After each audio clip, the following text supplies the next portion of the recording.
Hello and welcome to the second of our webinar series for Clubs Tasmania. I'm Andrew Moore, I'm the Project Manager for Clubs Tasmania, and we're playing a role in strengthening the community club industry across the state. We can't do that unless we've got fantastic help and support from partners like Rodgers Reidy. And joining us today on our webinar to talk about community responsibilities, liabilities, and how to forward plan so that your club can survive any crisis like we've recently had in COVID-19 is Shelley Brooks and Bo Thompson, both from Rodgers Reidy. Welcome, Shelley and Bo. Hi, Andrew. Thanks for having us. Hey, thank you so much for helping us put together for today's webinar, and it's really reinforced for everyone in the community club industry how important it is for volunteers and office bearers to understand and realise what their responsibilities are when they go down and help at their local club or RSL or even not-for-profit board. Yeah, thanks, Andrew.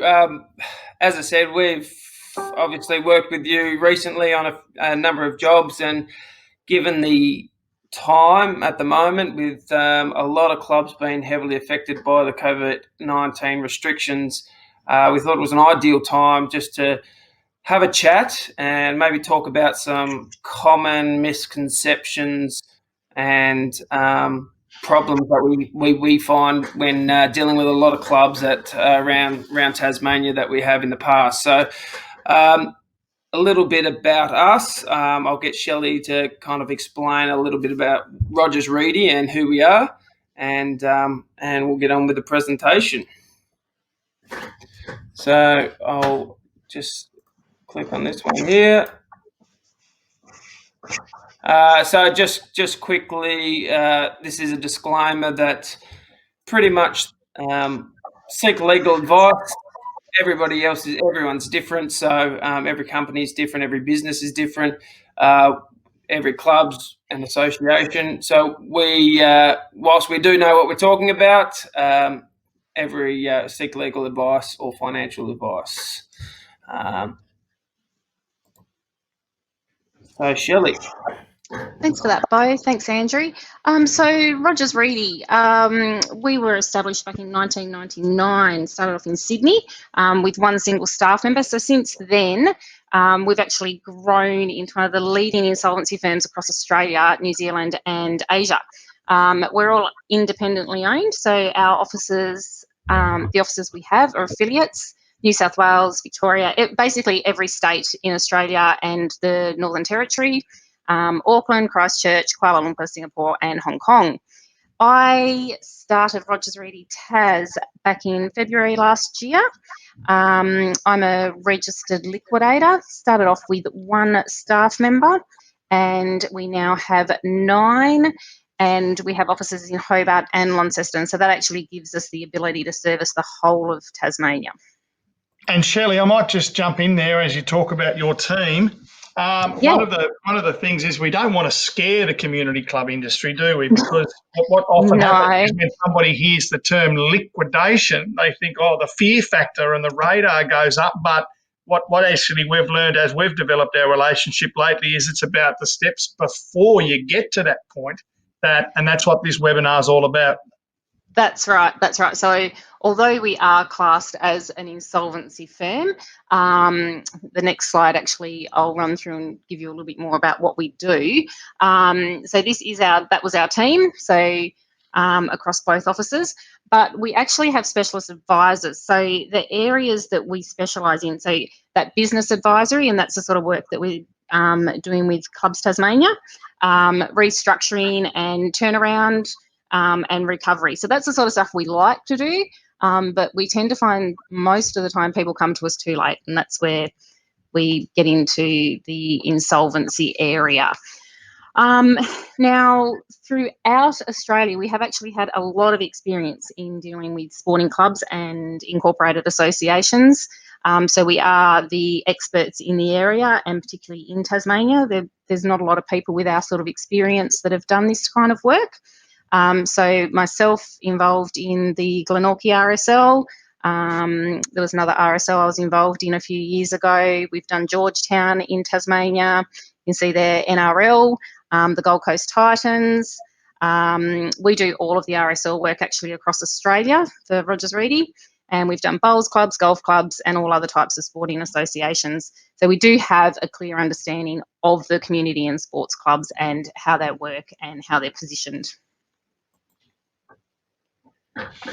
Yeah. Well, surely, that's given us both a great background of like where both you and Bo are coming from, the experience that lies in your organisation. So without any further ado, I might throw open to you guys to take control of the webinar, and then I'll be back later in the edition to talk about what some next steps are and how you can continue to engage with either Rodgers Reidy or Clubs Tasmania. All right, Bo and Shelley, over to you. Thanks, Andrew. Yeah, so as Shelley said, we do have a bit of experience in this area, and some of the things we thought we'd point out is where a lot of boards or committees have lacked, and when they start hitting trouble, we have a look at individual board members, and when you're creating that kind of board or committee, you really want the best boards have skill set spread across each of these skills. Obviously, having good business acumen, there's a lot of talk about non-for-profits. You still need to have a business model, and you still need to consider yourself a business. And as we'll explain a little bit later on, that whilst non-for-profit associations fall under the Corporations Act, as do any other company director. So they really have the same liabilities as any other company director. So things like business acumen, financial skills are important, and we understand that a lot of people on committee and boards are really just passionate about whatever role they're playing, whether it be a charity, whether it be a sporting club. Usually it's that passion that they want to be involved, whether it's a lot of the times no one else puts their hand up. But realistically, when you look at the liabilities that are attached to it and the importance of that role, we definitely think that these are things you need to skills. You either want to upskill yourself or look at putting other people that on the board that have these skills. So forward thinkers, so someone that can look and bring new ideas to the table. They might be good at social media. They might have some marketing background, HR background. Team play is a good one where realistically you want someone that will help out around the club, but you also want people that will listen to other members on the board or committee. That's really important that you work as a team. And there might be other skills that you can think of along the way. I think one of the really important ones, and something we see quite a lot, is boards getting a treasurer in who actually doesn't have any financial understanding at all. It is a really important role, as is every role. But if your treasurer doesn't understand finances, then who else does? Yep. So we wanted to talk about a few misconceptions. Obviously, as I explained, a common misconception we find all the time is board members of an association cannot be held liable for insolvent trading or negligence, etc. That is a complete fiction. As I explained, they are treated the same as any director under the Corporations Act, and they can be found liable for any insolvent trading or not acting in good faith, etc., and we'll go through a few of those. I didn't think today we'd go through all the responsibilities of the board. I think if you're on a board, you're probably more aware of that, but this is more so coming down to what the liabilities are. And Bo, if I could just jump in there, because a number of clubs who'll be listening to this, they might be a junior football club or a netball club. Is that's sort of all related through to now we live in, one, a litigious society, and two, there are so many compliant paperwork tasks that need to be completed But if they're not completed, what's happening is that you're opening up your board members and your volunteers for some action. Is that probably Yeah. inaccurate? Yeah, so it's that personal exposure. At the end of the day, as we said, generally board members, you are volunteers, but you're really running a business. So if you're running a business at a loss and you can't pay, if you're getting supplies in of some sort, that's where there's some sort of personal exposure can be there for you. And it's really important that people do understand that. I mean, we're not saying don't volunteer, but that's why we say you need to have some sort of experience, or people on the board that have the experience that can actually help you along the way as well. Yeah, absolutely. We're not trying to scare people, but as I say, knowledge is power. And if you are putting your hand up in these roles, you need to be aware of these things. So we think committees are some of the most important part of the community. Without these committees, we don't have the charities, we don't have the sporting clubs or advocacy groups, anything like that. So we definitely don't want to scare people from being on these clubs. We've had people say, well, why would anyone do it if they know that they can be liable? It's just more so being aware of what's there and that you are running a business. No one else wants to take down another business because you can't pay your bills. It's simple as that. And when you think about if you're running a bar and you can't pay the bar, if you can't pay your employees their entitlements, then realistically, why are you running that club? So, as I said, directors, companies, board members, they have to act in good faith. They need to use their position and not take advantage of that position, etc., etc. And the last one is, should any breach of these duties occur while trading insolvent, a board member can be liable for civil penalties and be required to repay amount equal to the debts incurred. So that's really an important fact that could be fined civilly through or even pay back those debts personally. And that can also another thing that we kind of find really frequently is most suppliers, especially the big ones, will often get you to sign a personal guarantee. A lot of people don't understand what this means, even if you're a volunteer on a board or the treasurer, for example, and you are signing a personal guarantee. If the club cannot pay that bill, guess who they're going to call? They're going to call you, and they're going to expect you to pay it, and because you signed a piece of paper that says you will pay it. So really take that in consideration as well. So although incorporated associations fall under the Corporations Act, there is also the Not-for-Profit Law Duties Guide. So this is a good little guide for you to go through and have a look at. It pretty much runs in line with the Corporations Act. So, excuse me, Shelley, can I just jump in there and ask you a question as you mentioned incorporated bodies? Yeah. Because if we just do a quick scan across Tassie at the moment, there's roughly 2,200 organisations or community clubs. Mm-hmm. And of those, 800 are incorporated. Yep. And I'm not quite sure whether later on in the webinar we're going to actually talk about that. But if at some point we could just talk about the importance of incorporation, and obviously there's a gap there at the moment across our community clubs, and whether that's something that all clubs should be considering doing for what is really a small outlay of cost. Whether you talk about that later in the webinar or. No, it's not actually something I have touched on, but I am happy to talk about it. And as you said, Andrew, it is only a small cost. If a club's not earning over $250,000 a year, you don't have to have the expense of being audited. However, you do, by becoming incorporated, you do have these other guidelines, and you deal through the Department of Justice for that. But it gives you some sort of protection as well. And in the past, Shelley, it used to be like the cost of the auditing used to be a real barrier for community clubs to be incorporated.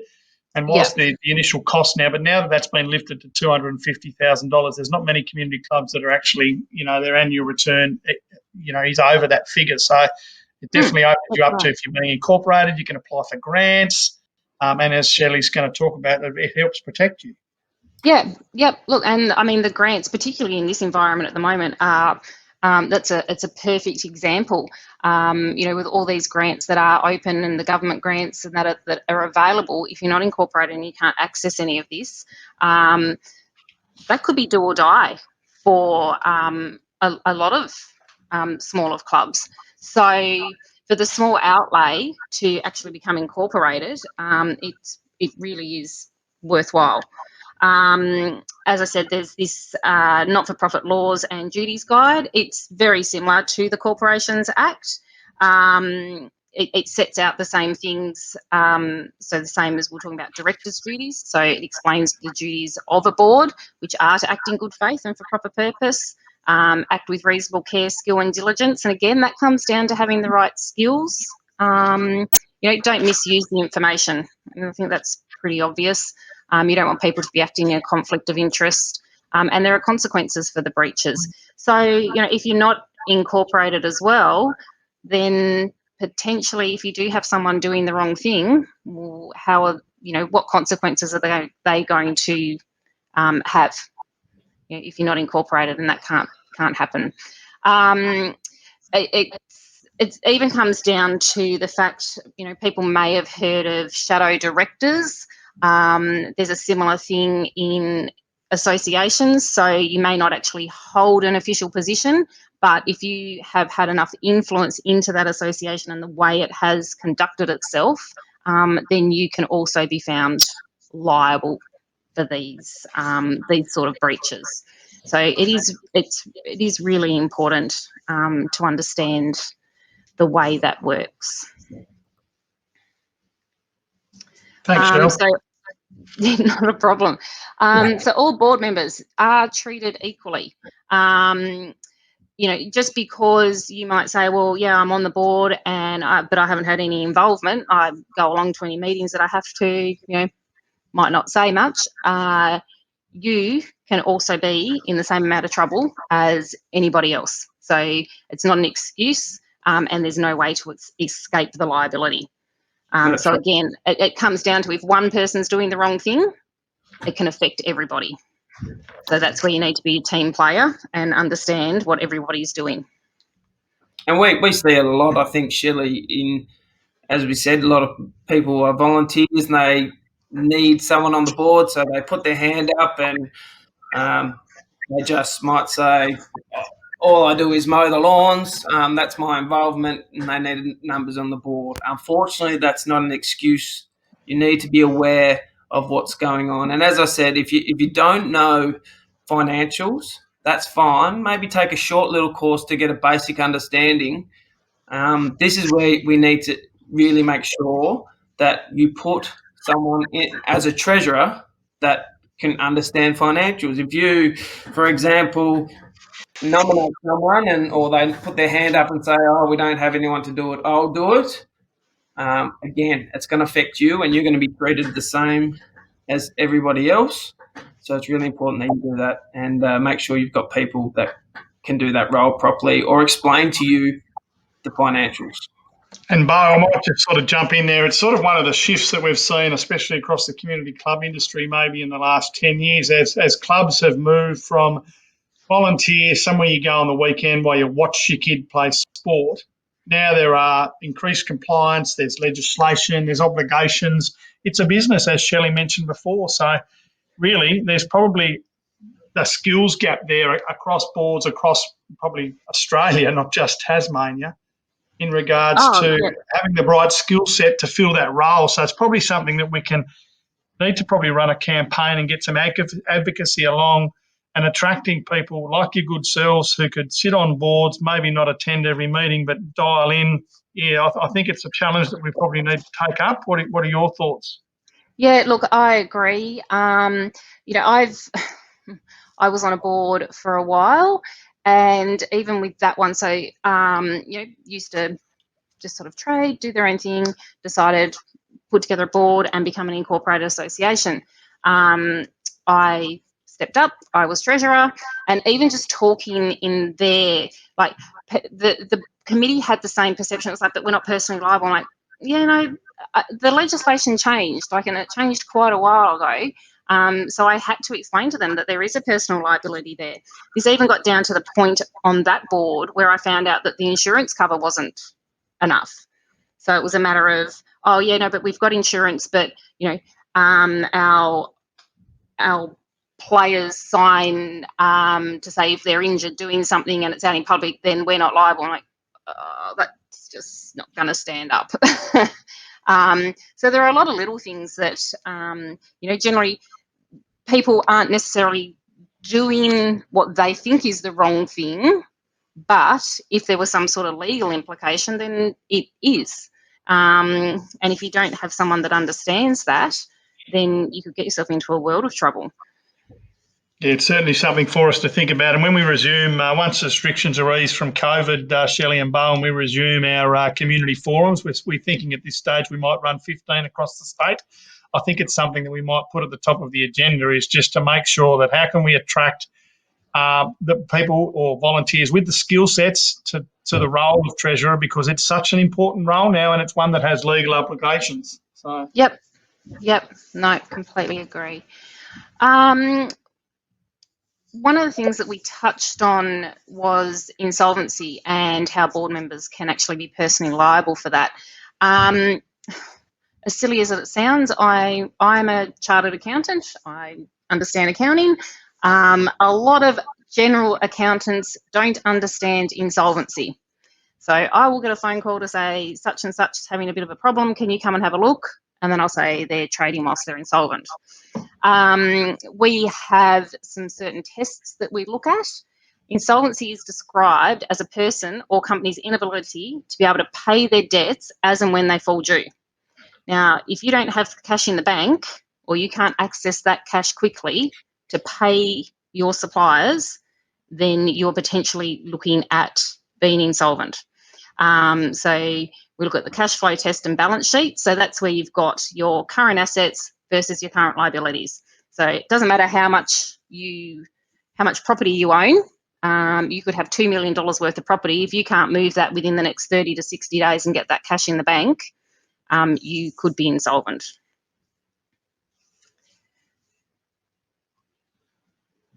Next slide, bye. So we've got a few warning signs there, Shelley, and we've highlighted a few ones that we come across very often, and they're really strong warning signs. Obviously, if you're going through financials and you're seeing continual trading losses, if the company or your association isn't making money, then how do you continue to pay your debts? That's a really simple one. But these warning signs that are coming up, if you're starting to enter into agreements to pay the tax man over a certain amount of time, that's an early warning sign. We're not saying that means you're insolvent or anything like that. It might just be a low cash month. But if this is an ongoing trend, if the employees, the association's got employees, they're not paying their super, or they're making arrangements with suppliers and they're paying small amounts rather than paying the full amount, these are all signs and concerning signs that you should probably talk to an expert about your financial position.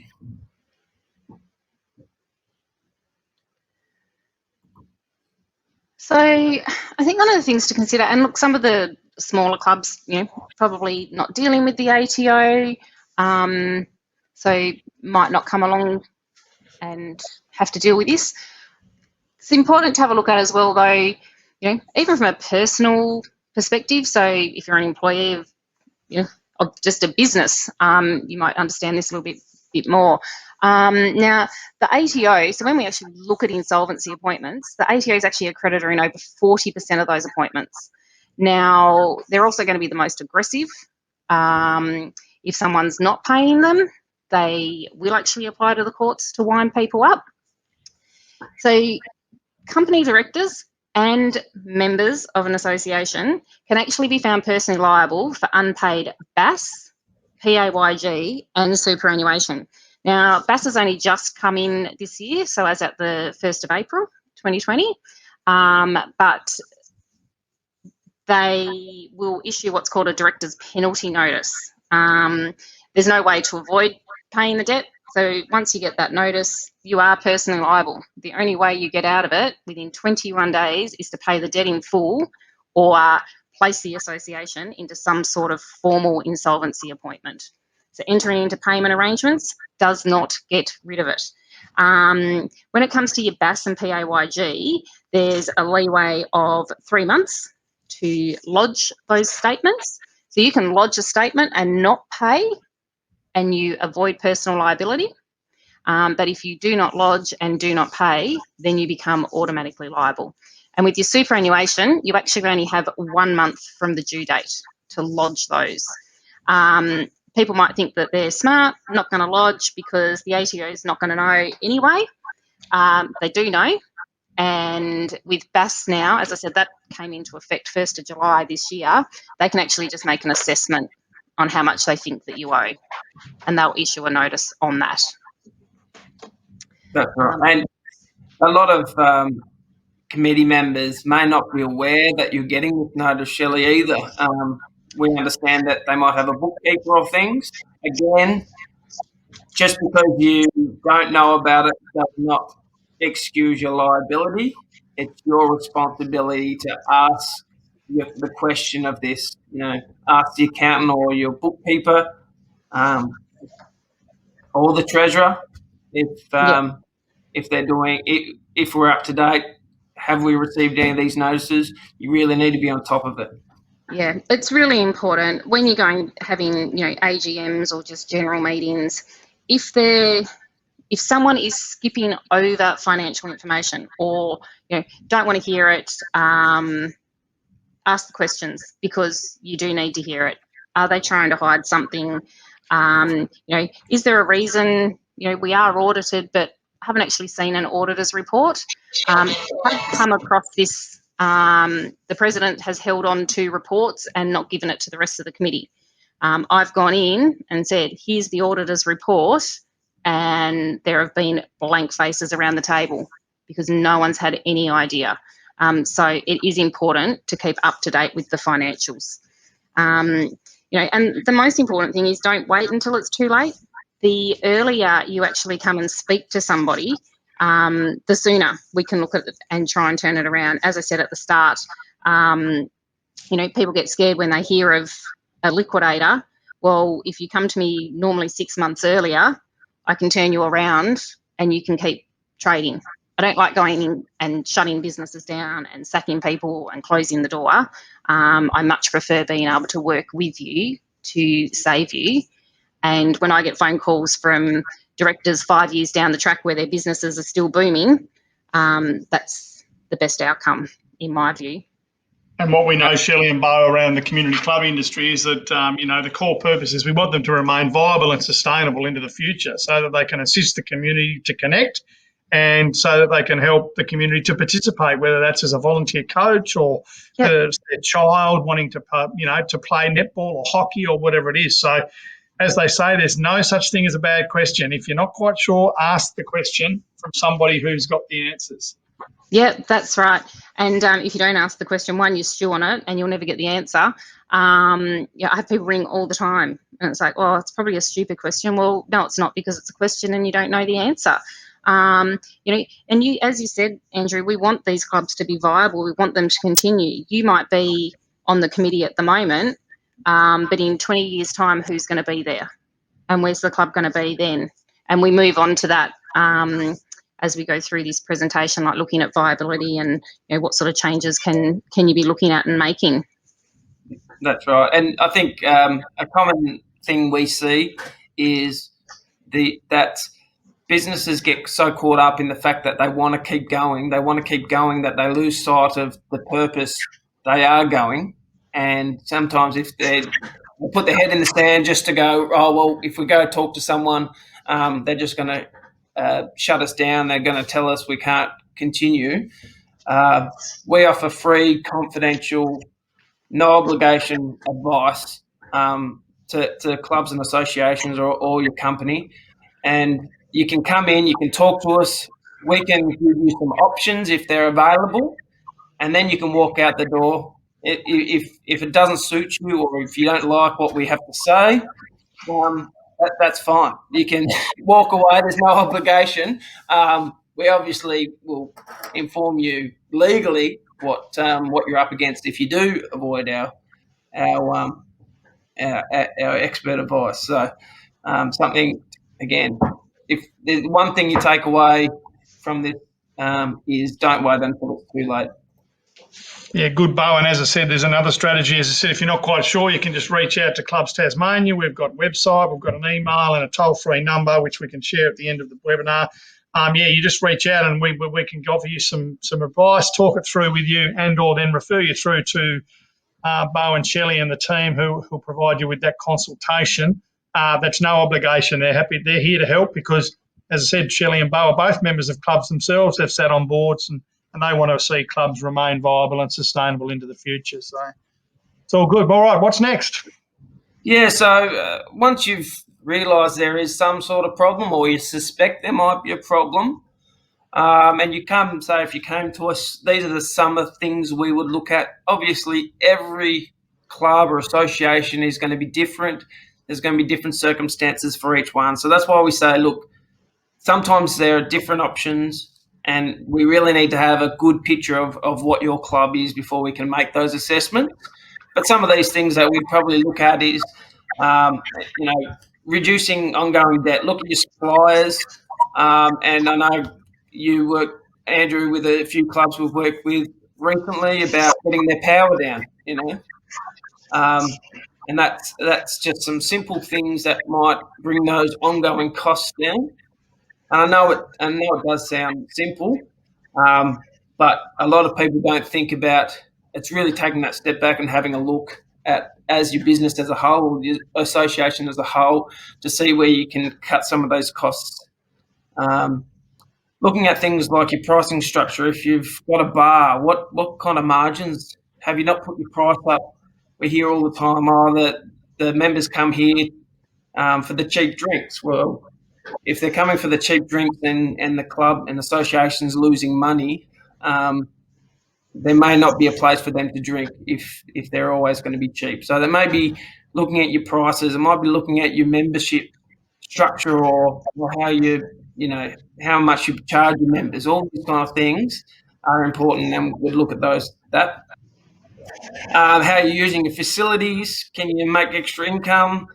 Hiring out rooms, advertising that fact might be something simple like that. Getting rid of old assets, plant and equipment that's been around for a while. You might have had a jukebox in the back storage room that's been there for the last 10 years. Well, that might get you $1,000 or $2,000 good cash injection. Get rid of the stuff. Use that storage space for something else. Sponsorship deals. Can you upgrade your sponsorship deals? It might be kind of segmenting it. It might be going gold, silver, and bronze. Trying to restructure your sponsorship packages. Merging with other clubs. Now, this is something that's come across our table a few times recently, and whilst there might be two clubs struggling in the same area, it might be worthwhile. Actually, they might be competitors, but at the end of the day, you might look at them and go, look, we're both struggling. If we merge together, then we can make it really viable. So that's something we could look at. And then we get more into these kind of reconstructions where we detailed plans. When as the harder it gets, we look at reconstruction. Safe harbour is a option. We don't obviously recommend that a lot. There is a lot involved with that, and it's usually step aside for large corporations rather than associations. But it is something that we can look at if it's suitable. And then we get into formal arrangements. Now, these aren't to be scared of. Things like voluntary administration, DOCA. These are a way to basically stop the debt incurring and continuing, and looking at, it might just be the fact that you need to buy 6 months to sell a property or restructure completely the organisation. So these are definitely things not to be scared of, and it may be a way of maintaining the club or continuing the club, and that's definitely things we want to look at. And Bo, you highlight a really good process there, and again, something that Clubs Tasmania has looked at. So we've got a 6-step process that we call Thrive, and so it's a 6-step process, as I said, similar to the one you've outlined there in the slide, that helps clubs, one, take on the challenge, harness the skill set and the resources of people that can help them to review everything that they're doing, and then evaluate what's happening and then how they can move forward. So as I said, we'll provide some details later in the webinar with how you can contact us. We can take you through that process. And again, it is a free service. We're funded by the government to help strengthen the community club industry. So, yeah, and I think it's really important, Andrew.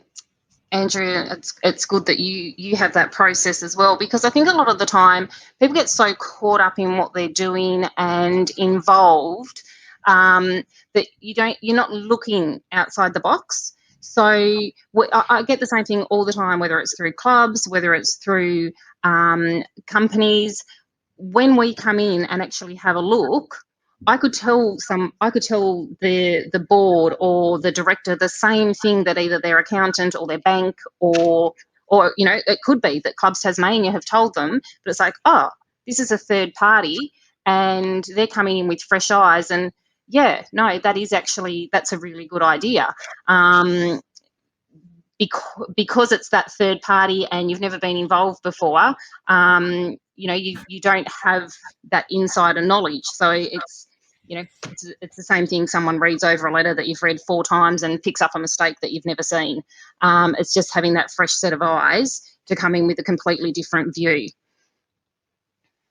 Yeah, I like your point there, Shelley. That's good. That's that second set, or that independent lens, as I like to call it. It's so important, because it's like when you see a photo or you read a book, or the different set of eyes helps open up a different viewpoint. So, Yep. And look, I think at the moment, this slide, seize the moment. We're in a period of time where most clubs are in a holding pattern. They can't do anything. So whether that's, cricket were probably one of the luckier ones. They probably pretty much finished their season. But, when you start looking at football, soccer, hockey, all these other clubs, if you've got a bar, you can't have that open. You can't do anything right now. So this is the time to actually have a good look at where you're at and what can you do? What can we do in the future to be viable? How do we... do we rebrand ourselves? Do we need a fresh image? Be more modern, inviting, family friendly? Get the younger generation in. A lot of these clubs that we're looking at are, I suppose you would say, more old school. And it's like, well, our members are dropping off. They're older, or we don't have the heavy drinkers that come in anymore. But that's not society now. That's not where we're at. We need to look at how can you be viable and move on. And move with the times, diversification there. And Shelley, I sort of in 2 weeks' time, our webinar is around being digitally ready as a community club. And one of the things that we know about millennials, so as I said, and we're talking about that, the younger generation, sort of, below 30, when they're making a choice to be a member of a community club, what they do is they will look at the internet, they will look at the club, they'll find out what the brand is, and then they'll make a decision around what they see, what they read, and if you haven't got that digital presence, they're probably going to go to the next club, because they don't want their children going to participate down there, as Bo was talking before, where there's a picture of the jukebox from 1967 and the signage says trespassers will be prosecuted, those kind of messages. So that's really important. So stay tuned for that in a couple of weeks' time. And I think that's really important one. And that's where we're saying, when you're looking, at who's on your board, social media. Like if you've got a social media whiz, that is where it's at the moment. Think about getting the younger generation in and fresh blood, but everybody has to be open to that. You need to be able to listen to what people have got to say, and it might not be the way that you think it should run, but as I said, this is looking into the future. Where do you want your club to be? And you want a club in the future, because if you don't adapt to these changes, unfortunately, like many others with aging members, they fall behind the wayside, and we understand, and we hit these hurdles ourselves in many situations. Is people have always done things a certain way, and they don't want change. They don't like to change. They don't understand why it should change, and but now, if you want to move forward, is the perfect time with COVID-19 restrictions. Once everything restarts, people are going to be more adaptive to change. They're going to be willing to look at things differently, and you can make these changes in the background and come back and say, this is how we do things now, and people will be more likely to accept it. So you won't have that headbutting of your members. So. Yeah. And I think you go, Shelley. I was just going to say, I think it's important. I hear a lot of the time, but no other club does that. No one does it that way, or no other business does it that way. Well, does that mean you can't be the first? It doesn't matter how everyone else does it. What's going to work for you and what's going to make you stand out and be that club that's viable and here in the next 100 years. Shelley, ask your members what they want. I mentioned before about our 6-step Thrive process. So the first step, and it's all done through to the letters of Thrive. So the first step, which is under T, is take the step and have the courage to open your eyes and open a board or the club to new ideas, new ways of thinking. Because I think what's going to happen, we're going to look back at COVID, and it's going to be like the handbrake that allowed everybody just to stop, pause, and then reach out for help from willing people like yourselves, Clubs Tasmania, the government, to help plan your way forward. Because, as I said, without this time, we wouldn't have been able to do it, have the conversations, put the support in place. So I think, whilst it's been a massive, massive imposition for a lot of people and a health challenge for a number in the community, it'll actually be a gift in the end, because it'll allow more clubs to remain sustainable and viable. Yep, that's right. And it's asking for the help. Yep, putting your hand up. And don't take it all, don't take it all on yourself. All the time, all the time, we'll be speaking to the president and they feel as though the weight is all on them and they have to do it. No, it's not. You've got a board there. You've got committee members. You've got members in your club. Reach out to everybody. If it's not up to you to be the one to make it survive, everybody, like your whole community, needs to want it to survive, and other people have to help. That's right. And again, you could use this. I'll take you back to all the board directors are treated equally in liability. That's if you are one of these people that's doing all the work, just remind the other board members that, look, guys, we're in this together. It should be one in, all in. You may be one of these people, and we see it all the time. There might be one or two people that control the board and basically don't listen to anybody else. It happens a lot. And you are on the board and you feel like your ideas aren't being heard. Use that, that we're all liable. I'm liable as much as you are, so I want to see this change and I want to make steps to fix the problem. If you do have any questions, Clubs Tasmania is the perfect place to start, as Andrew said. If you do think there's concerns about financially, about your club, or you have some worries, we're also forensic accountants. So if you have any issues that you think there might be some fraudulent activity, which unfortunately does happen a lot in clubs and associations, and you want someone to have a look at that, we're more than happy to do that. We are corporate investigators, so we're happy to do all those kind of things and coordinate with police if we do discover anything. So that's something to keep in mind. Shelley's always there, or anyone on our team really is there to help answer any questions that you may have. As you said, may be really simple and a quick little thing. Don't ever think there's going to be a stupid question. We're always there. With offices in Hobart and Launceston, we can cover the whole state. We are willing to try and jump on board as quickly and as possible to help you out and get through these hard times. All right. Well, on behalf of Clubs Tasmania, Bo and Shelley, thank you so much for preparing the webinar today and being involved and being willing to sort of play a role in helping strengthen the community club industry. If you want to catch up with Clubs Tasmania, you can go to our website, which is www.tha.asn.au. Scroll along and click on the Clubs Tasmania page. We've got a Facebook page as well. You can click on that through Facebook. Just search for Clubs Tasmania and up you come. It'd be good if you could like and follow that. Or you can contact us on 1300 125 827. It's a toll-free number. Or you can email andrew@tha.asn.au. And really our role is to support your club to play a role in helping the broader community enjoy and participate in organised, structured sporting activity. So, as I said, it's been a fantastic webinar today. If you've got any other questions, you can reach out to Shelley or Bo. Next week, we are talking with Matt from Elevate Wealth. And then the following week, we are talking with Talia and the team, with the Digital Ready team around our getting your Facebook and websites up to date. So again, thanks everybody for listening. We look forward to being with you next time. Bye for now.